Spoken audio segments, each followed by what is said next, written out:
Astaghfirullah. Bismillahirrahmanirrahim. Assalamualaikum warahmatullahi Alhamdulillahi wassalatu wassalamu ala rasulillah wa ala alihi wa sahbihi wa mawalah wa la hawla wa la quwata illa billahi wa ba'du. Baik, kita lanjutkan kajian kita, masih membahas kitab Al-Jami', dan kita masuk pada hadis ke-14 halaman 266. Baik, kita baca hadisnya. Wa an Tamim ad-Dari radhiyallahu anhu qala qala Rasulullah sallallahu alaihi wasallam ad-dinu an-nasiha thalathan qulna liman hiya ya Rasulullah qala lillahi wa li kitabihi wa li rasulihi al muslimina wa ammatihim akhrajahu Muslim. Dari sahabat Tamim ibn Aus ad-Dari. Tamim ad-Dari atau Tamim ibn Aus ad-Dari ini dulunya seorang ahli kitab, seorang yang beragama Nasrani. Kemudian dia mendapatkan hidayah masuk Islam karena pertemuannya dengan Dajjal. Karena satu hari sahabat ini pernah berlayar dengan 30 awak kapal.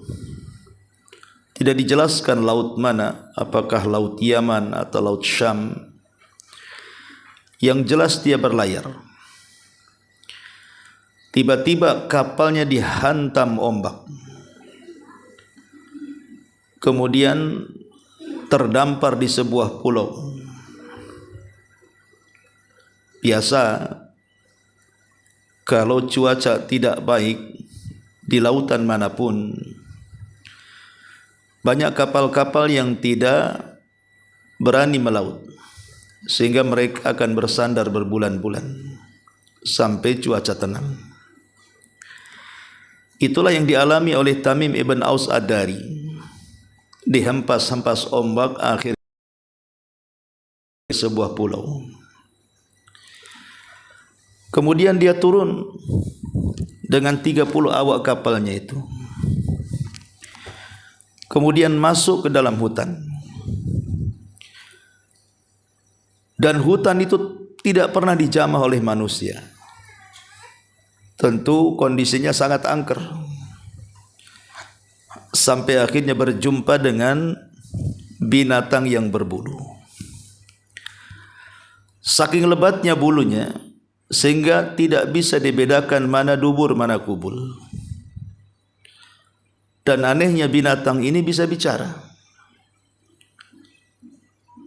Ketika ditanya siapa engkau, maka binatang ini mengatakan ana jassasa. Saya adalah jassasa. Jassasa itu diambil dari kalimat jasus, artinya mata-mata.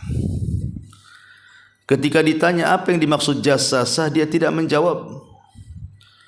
Kemudian dia hanya mengisyaratkan bahwa di sana ada sebuah tempat ibadah yang sudah kumuh yang bernama Ad-Dair, dan sudah ada yang menunggu kalian di sana.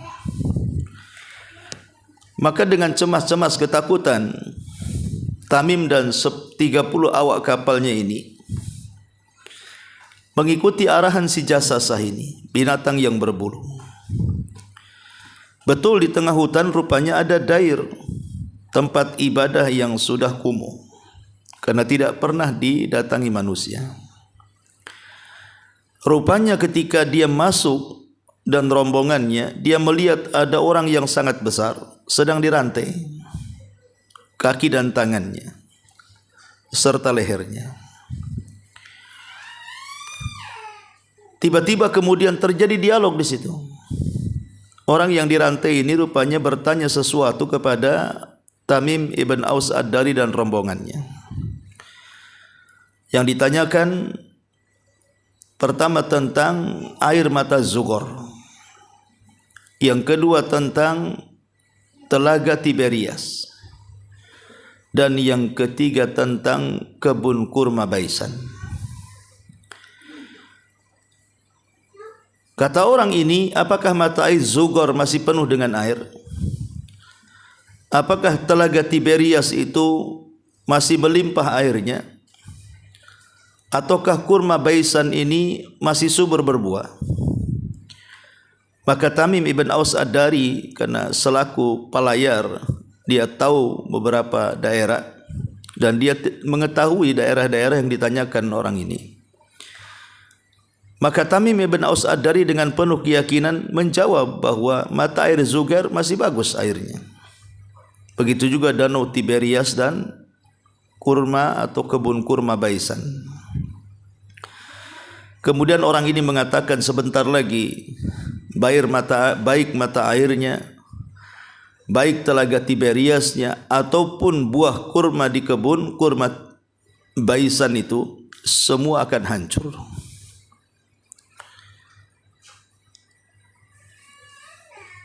Kemudian juga orang ini bertanya lagi soal orang yang baru muncul mengaku Nabi.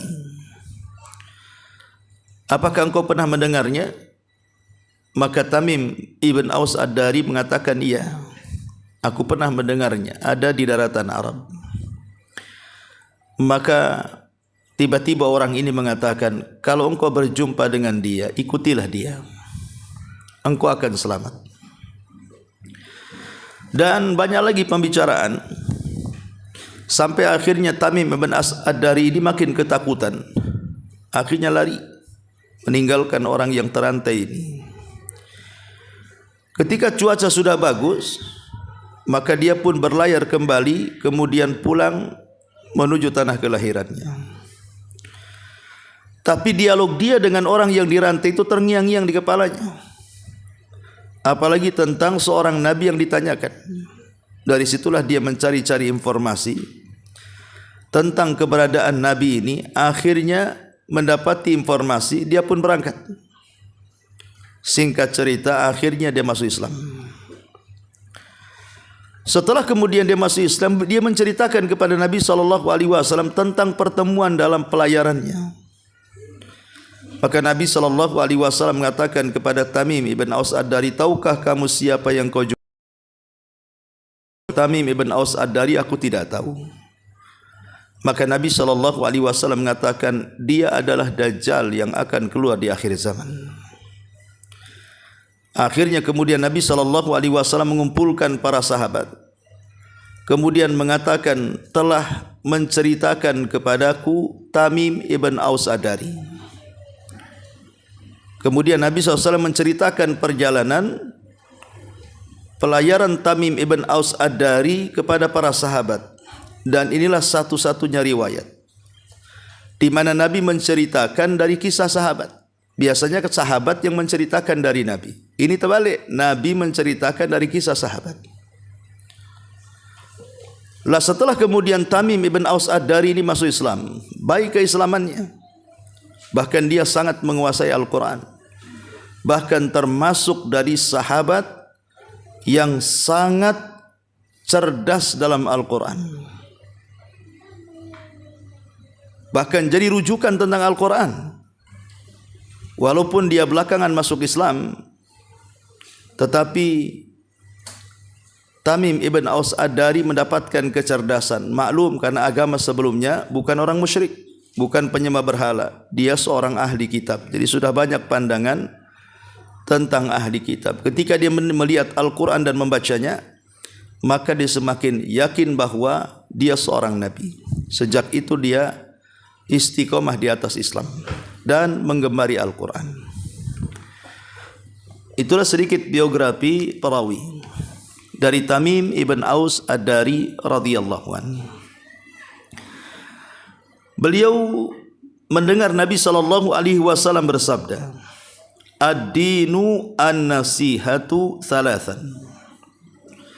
Nabi SAW bersabda, kata Tamim,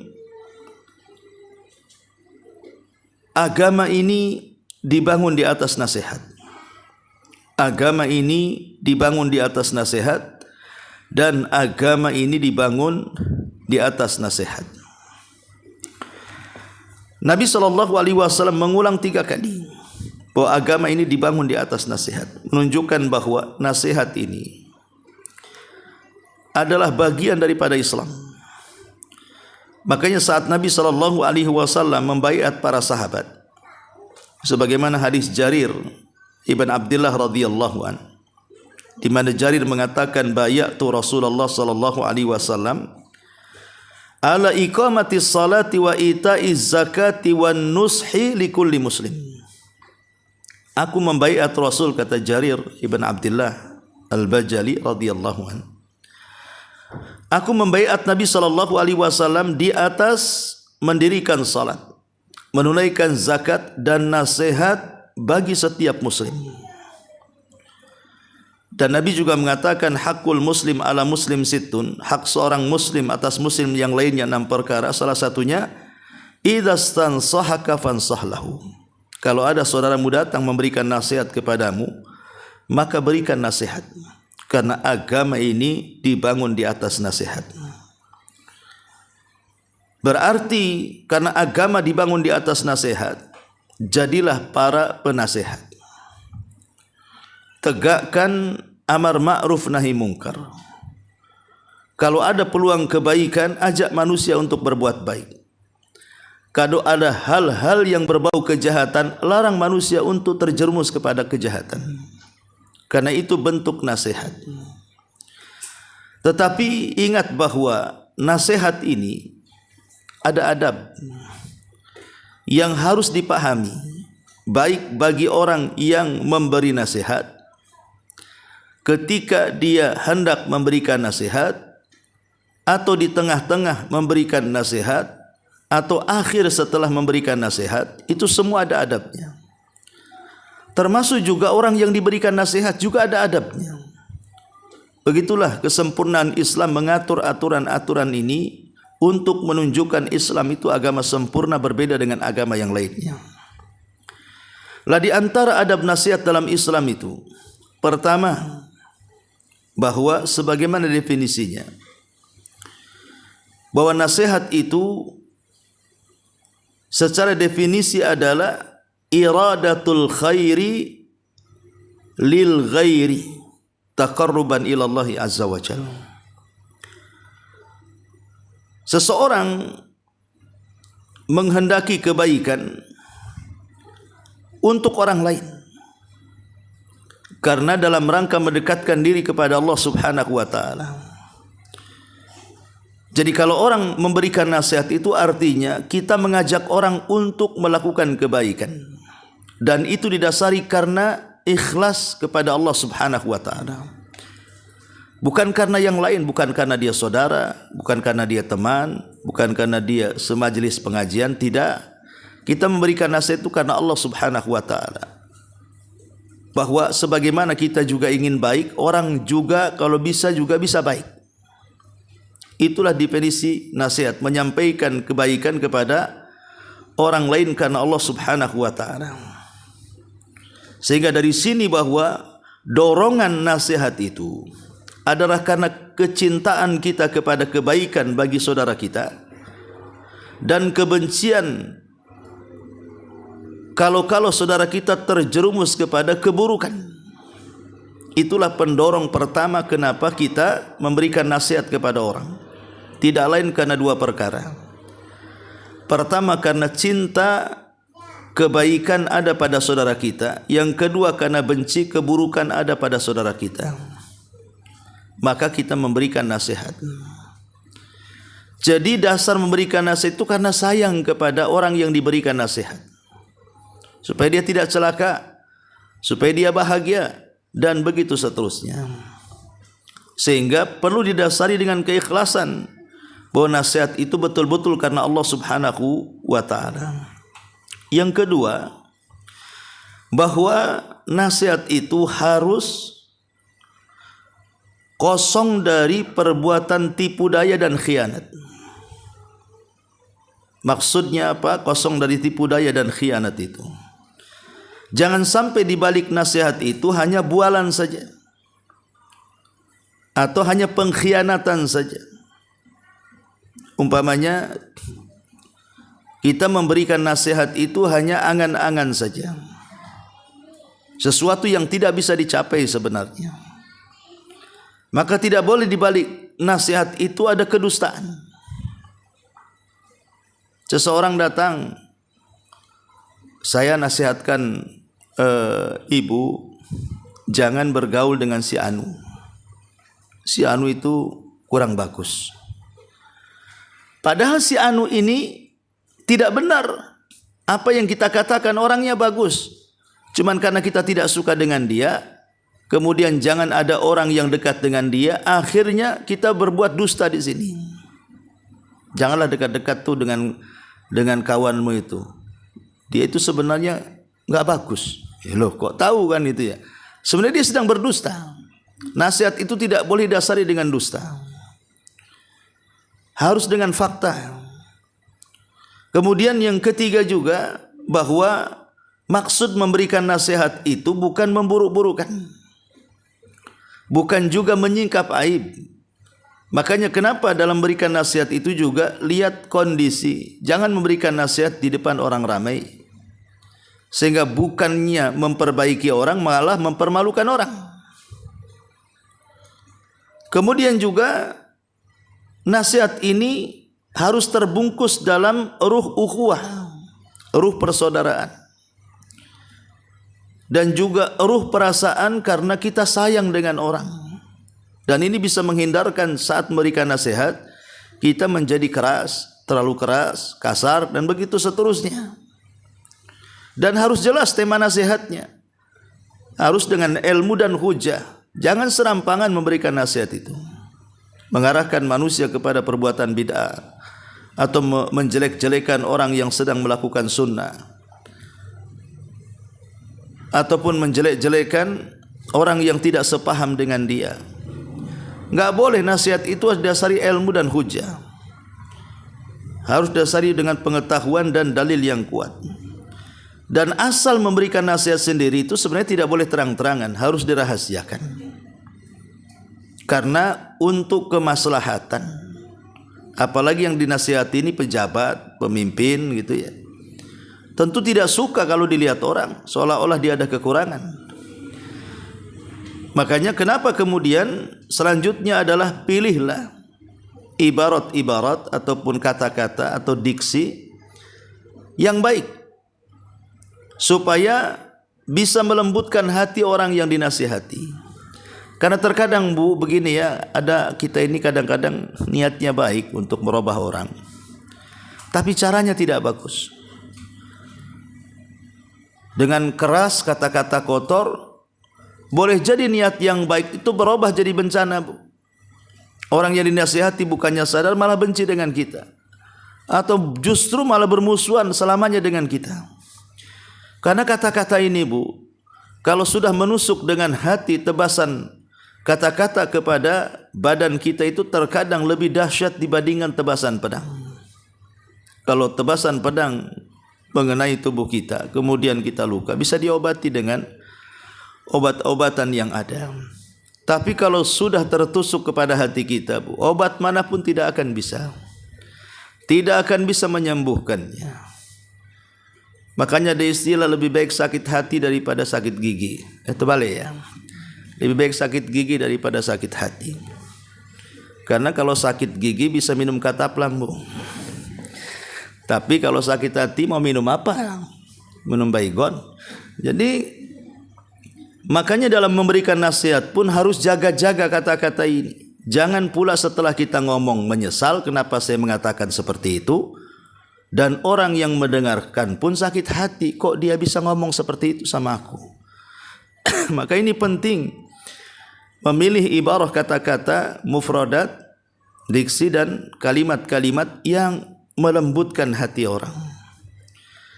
Kemudian selanjutnya juga harus sabar, Bu. Namanya orang memberikan nasihat, terkadang ada orang yang diberikan nasihat itu malah marah-marah, atau balik mencaci maki. Kita udah ngomong baik-baik, tiba-tiba disalahpahami, dia malah memaki kita, malah menyakiti kita. Begitulah memang resiko orang memberikan nasihat. Tapi makanya kenapa agama dibangun di atas nasihat? Sebab kalau orang tidak baik, tidak nasihati, selamanya tidak ada yang mengingatkan. Dan begitu seterusnya. Makanya terkadang memberikan nasihat itu memang ujiannya berat, Bu.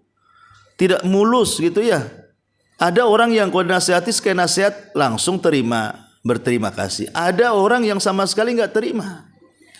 Disitulah letak kesabarannya.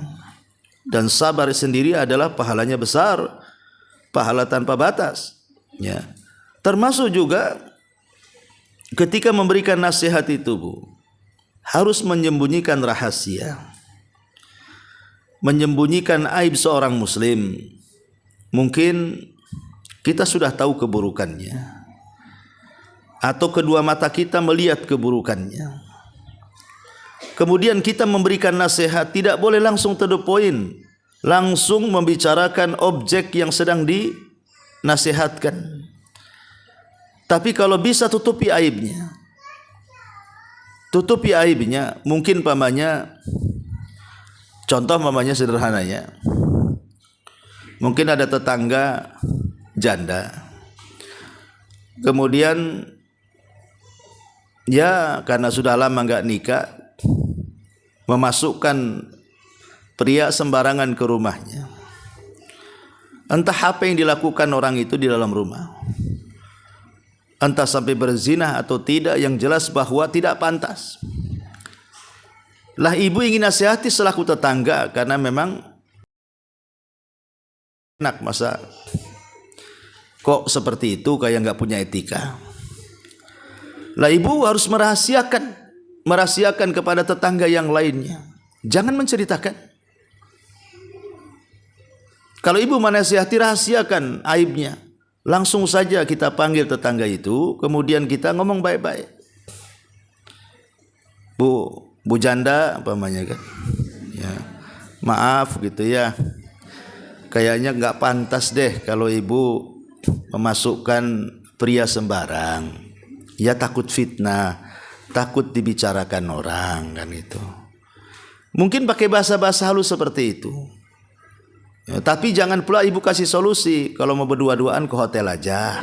Lah itu namanya sama aja mindahin maksiat namanya, Bu ya. Artinya jangan sampai kemudian kasih solusinya pula maksiat lagi. Jadi pertama tutup aibnya, jangan tahu tetangga, cukuplah ibu sebagai tetangga yang tahu. Jangan dihebohkan pula satu perumahan tahu. Jadi ibu jadi ummu gosip gitu. Sana-sana bergosip. Jadi nasihat itu harus sitrul muslim. Kita harus menutup aibnya, menutup rahasianya, supaya dia tidak malu, supaya dia tidak dendam dengan kita.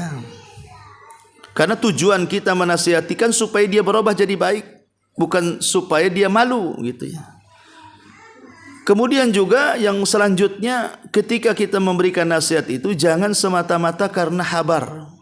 Karena habar ini bisa jadi prasangka buruk, Bu. Habar ini bisa jadi prasangka buruk.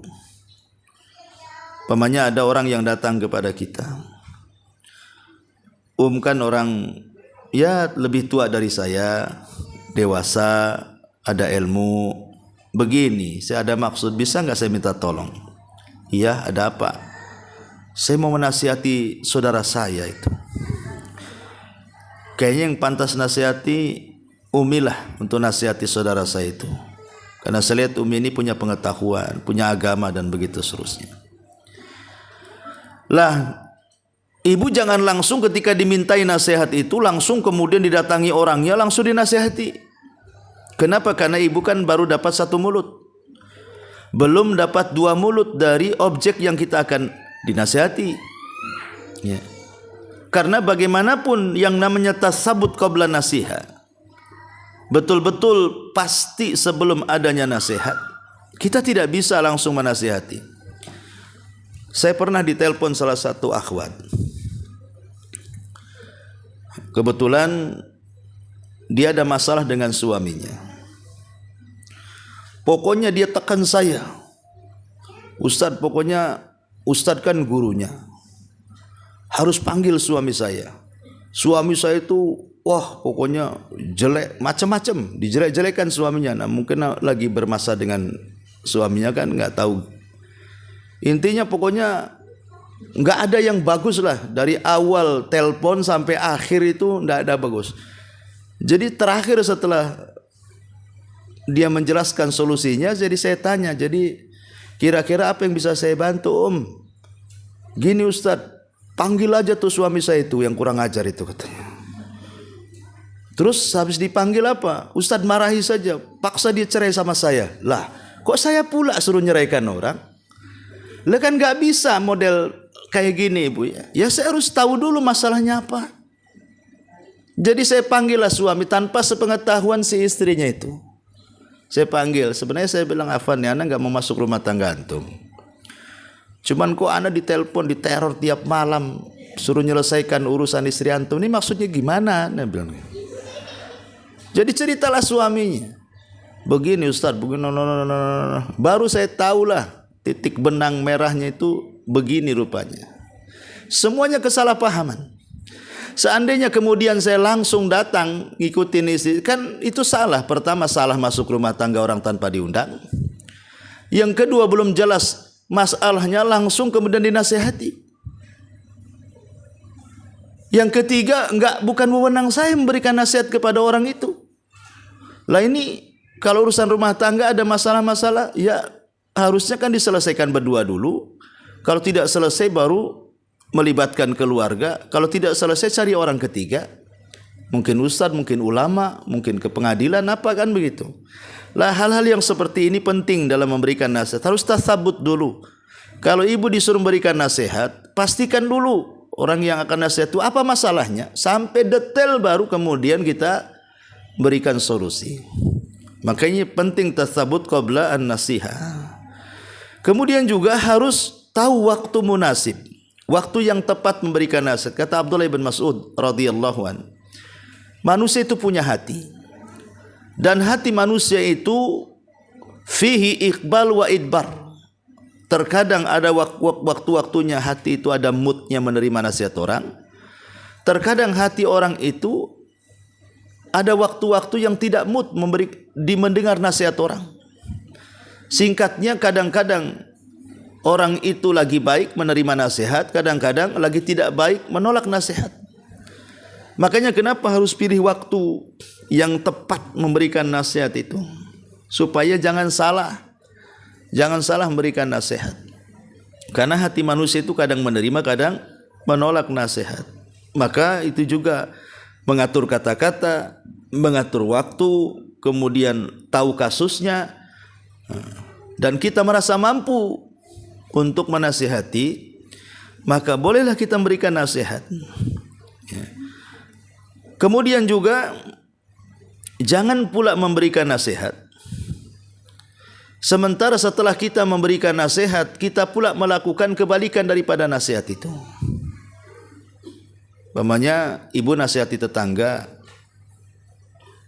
ana dengar Umi ini kalau kumpul-kumpul dengan tetangga suka gibah ya. Tiba-tiba ibu pulang ketemu kawannya, ibu pula gibah. Habis nasihati tetangganya jangan gibah, ibu pula malah begibah. Atau mau nasihati tetangganya jangan gibah, malah gabung pula gibah. Ya.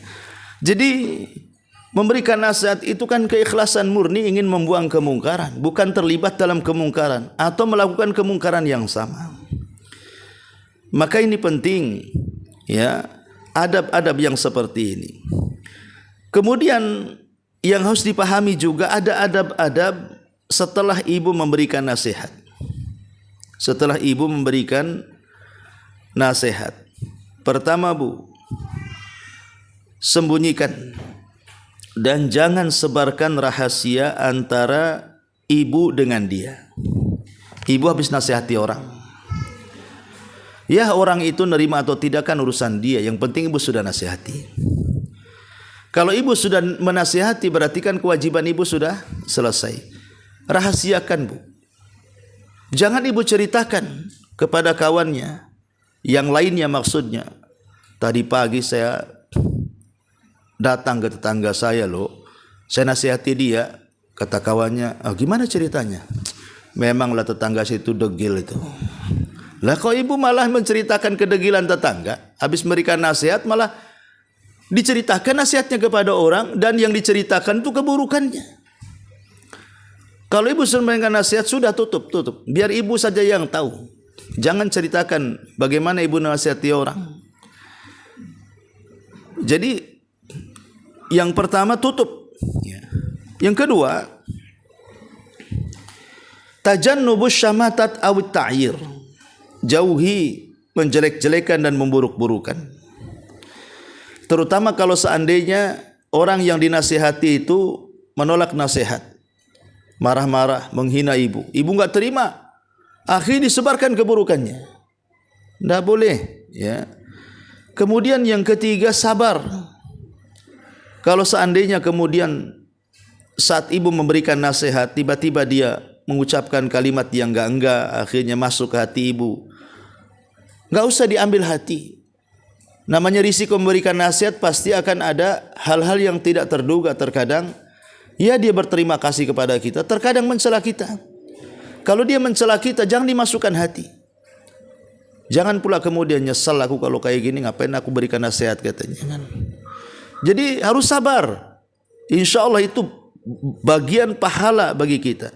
Kemudian juga yang kelima, kalau seandainya berhasil ibu memberikan nasihat, jangan ujub, Bu. Jangan ujub. Itu karena saya itu. Dulu suami istri itu mau cerai, minta nasihat sama saya. Akhirnya sekarang jadi rukun, baik. Itu semua gara-gara saya semua itu. Kalau nggak ada saya itu rumah tangga udah hancur tuh. Itu namanya ujub, Bu. Nggak boleh. Ya, karena ujub ini bagian bisa menghilangkan pahala yang sudah capek-capek kita bangun. Dan yang terakhir, doakan. Doakan kepada orang yang berikan nasihat supaya mereka dapat pencerahan, dapat hidayah taufik, dapat kesadaran. Nah, ini di antara adab-adab yang harus dipahami tentang adab-adab nasihat itu. Adapun bagi orang-orang yang dinasihati, kalau ibu ini di pihak orang yang dinasihati, pertama dengarkan, Bu. Ibu mau nerima atau tidak nasihat orang, dengarkan saja. Kalau ibu tidak menerima, anggaplah radio butut. Kalau seandainya ibu menerima, ya alhamdulillah. Intinya dengarkan. Kemudian yang kedua, jangan memotong kata-kata. Karena ada orang yang ketika nasihatnya agak ini mulai dipotong sama dia. Kemudian yang ketiga, bersyukur masih ada yang memberikan nasihat. Karena kalau tidak ada orang yang berikan nasihat, Bu, selamanya kita menganggap diri ini tidak bersalah, diri ini sempurna. Padahal sebenarnya kita ini banyak masalah dan kita ini banyak kekurangan. Sehingga dengan ada orang yang menasihati, tahu mana sisi kelebihan kita, mana sisi kekurangan kita. Artinya dengan itulah kita berbenah. Kita bersyukur kalau ada orang yang berikan nasihat kepada kita. Jangan kemudian sebaliknya malah kufur. Ya, so amat tuh memberikan nasihat. Si amat aja nggak kayak gitu. Ya. Jadi ada orang-orang yang kemudian merasa dirinya lebih tinggi. Nggak pantas, belum pantas dia nasihati saya. Lah ini kalimat-kalimat merendahkan, tidak boleh. Kemudian juga kalau memang kita ini melakukan kejahatan, keburukan, kemudian dinasihati, ya bertobat. Memang benar yang ia nasihati kepada kita. Kemudian juga jangan sampai berjidal dengan orang yang memberikan nasihat. Kalau ada orang, berarti kan orang itu baik memberikan nasihat kepada kita ini. Jangan berjidal. Nggak usah, nggak bagus berjidal. Dengarkan saja, diterima alhamdulillah, enggak ya sudah. Tapi jangan berjidal. Ya. Kemudian juga jangan kemudian kita membantah, kemudian mengata-ngatai yang tidak-tidak. Kalau ada yang memberikan nasihat, jangan dibantah dengan mengata-ngatai yang kotor-kotor, menunjuk-nunjuk, dan begitu seterusnya. Kemudian bersyukurlah kepada Allah dengan mengucapkan jazakumullah khairan. Bersyukur kepada orang yang berikan nasihat. Kalau perempuan jazakillah khairan, jazakumullah khairan. Karena malam yaskurin naslam yaskurillah. Orang yang tidak bersyukur kepada manusia itu tidak dianggap bersyukur kepada Allah Subhanahu wa taala. Intinya bahwa dunia nasihat ini sangat luas. Tapi di sini Nabi SAW mengatakan ad-dinu an-nasihah 3 kali. Agama ini nasihat, agama ini nasihat, agama ini nasihat. Kemudian para sahabat bertanya, liman hiya ya Rasulullah? Rasul, untuk siapa nasihat itu? Maka Nabi SAW pertama lillahi, untuk Allah. Wali rasulihi, walillahi, wali kitabihi, yang kedua untuk kitabnya. Wali rasulihi, dan yang ketiga untuk rasulnya. Wali a'immatil muslimin, untuk pemimpin kaum muslimin. Kemudian yang terakhir wa ammatihim, dan untuk kalangan umum dari manusia. Apa maksudnya? Apakah Allah perlu dinasihati? Apakah Rasul perlu dinasihati? Apakah kitab Allah perlu dinasihati? Bukan itu maksudnya. Allah yang memberikan nasihat kepada kita, bukan kita memberikan nasihat kepada Allah. Tapi yang dimaksud nasihat kepada Allah Subhanahu wa taala artinya mentauhidkan Allah. Memberikan nasihat kepada Allah artinya mentauhidkan Allah. Jangan sekutukan Allah. Jangan melakukan kesyirikan, baik kecil ataupun besar. Yang kedua, al-qiyam bi faraidihi. Laksanakan apapun yang diwajibkan Allah kepada kita. Apapun yang diperintahkan Allah kepada kita, laksanakan. Kemudian yang ketiga, tanzihu anin naqais. Bersihkan dari setiap kekurangan-kekurangan yang tidak pantas disematkan kepada Allah Subhanahu wa taala. Seperti Allah tidak memiliki anak, kita katakan Isa putra Allah. Itu kan mencemarkan Allah Subhanahu wa taala. Uzair putra Allah, dan begitu seterusnya. Inilah 3 kata yang dimaksud menasihati Allah itu. Pertama, tauhidkan Allah. Yang kedua, lakukan kewajiban-kewajiban yang Allah wajibkan kepada kita. Dan yang ketiga, bersihkan sifat-sifat, nama-nama yang tidak pantas, yang bisa mengurangi kemuliaan Allah Subhanahu wa taala. Itu maksudnya lillah. Kemudian yang kedua, wali kitabihi, dan nasihat untuk kitabnya. Nasihat kita bermuamalah dengan kitabnya. Apa nasihat agama? Ketika kita berhadapan dengan Al-Quran, apa nasihat agama kepada kita ketika kita berhadapan dengan Quran? Pertama, ya beriman dengan Quran. Bahwa Quran itu kalamullah. Bahwa Quran itu adalah mukjizat yang sangat besar yang Allah berikan kepada Rasulullah dan juga kepada kita. Yang kedua, baca. Yang ketiga, renungkan. Yang keempat, amalkan. Yang kelima, dakwahkan. Itulah nasihat agama dengan kitab kita. Kemudian yang ketiga, wali rasulihi, nasihat agama ketika berhadapan dengan Rasulnya. Pertama, ikuti sunnahnya. Ikuti sunnahnya. Yang kedua, muliakan orangnya. Yang ketiga, hidupkan sunnah-sunnah yang mati. Yang keempat, bela kalau ada orang yang hendak menjelek-jelekkan Nabi kita Muhammad sallallahu alaihi wasallam. Pertama, ikuti. Apapun yang diperintahkan lakukan, apapun yang dilarang tinggalkan. Yang kedua, muliakan orangnya. Jangan dihina. Yang ketiga, hidupkan sunnah-sunnahnya walaupun orangnya sudah meninggal. Dan yang terakhir, bela bila ada orang yang hendak menjelek-jelekan Rasulullah sallallahu alaihi wasallam. Kemudian yang keempat, wali a'immatil muslimin. Apa nasihat agama ketika kita berhadapan dengan waliul amr, dengan para pemimpin? Pertama, dengarkan. Jangan menutup telinga.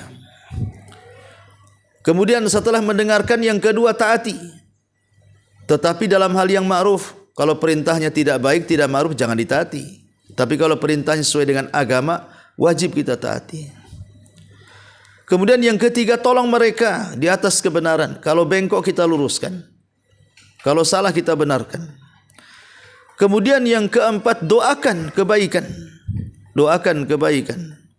Kemudian yang kelima, kalaupun hendak memberikan nasihat kepada mereka, nasihati dengan cara lembut. Jangan terang-terangan. Ya. Karena bagaimanapun dampak menasihati pemimpin, memburu-burukan pemimpin, itu bahaya. Kalau pemimpinnya orang zalim, orang lalim, nyawa kita bisa melayangnya. Dan yang terakhir tentunya nasihat agama kepada kita di hadapan umumnya kaum muslimin. Di hadapan umumnya kaum muslimin, artinya ajarkan mereka. Kalau kita punya ilmu, ajarkan mereka. Ibu punya ilmu apa? Agama ke dunia, dua-duanya ajarkan. Aku sih tidak punya agama, ilmu agama kurang Ustaz, tapi saya pandai masak. Ajarkan tuh. Masalahnya menu keluarga Ustaz, nanti tetangga pula malah masaknya dengan masakan yang sama. Enggak masalah. Ya. Ajarkan. Karena itu kewajiban kita nasihat agama kepada kaum muslimin. Kalau memang itu yang bisa kita ajarkan. Kemudian juga irsyaduhum, berikan petunjuk yang baik kepada mereka. Kemudian warifku bihim, lembutlah dengan mereka. Kemudian hubbul khairi lahum, cintai kebaikan untuk mereka. Kemudian daf'ul adza anhum, jangan sampai membuat orang tersakiti dengan kita. Kemudian wazuhdu amma fi aidihim, zuhud, jangan hasad terhadap nikmat yang ada pada orang lain. Kemudian islahus sirati wasyarirah fihim, perbaiki akhlak kita, baik dalam ataupun luar. Hati kita jangan hasad dengan orang lain. Akhlak kita juga jangan membuat tersakiti orang lain. Kemudian qada'u hajatihim, kalau memang orang itu mungkin berhajat dengan kita, minta ditolong-tolong. Ya.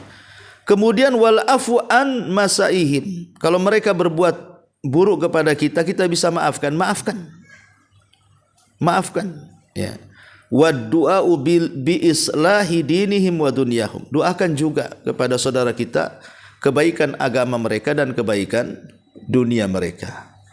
Itulah nasihat kepada umumnya masyarakat kaum muslimin.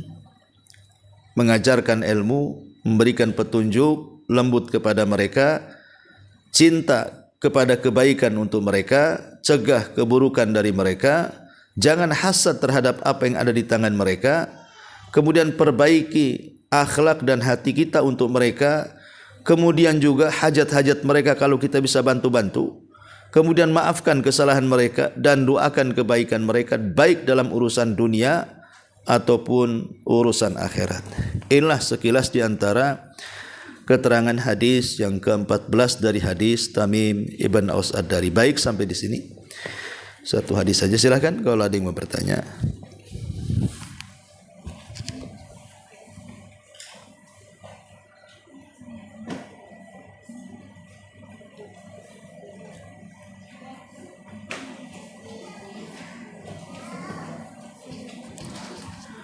Baik, kalau tidak ada kita tutup. Subhanakallahumma bihamdika asyhadu an la ilaha illa anta astaghfiruka wa atubu ilaik. Allahu ta'ala alam. Assalamualaikum warahmatullahi wabarakatuh.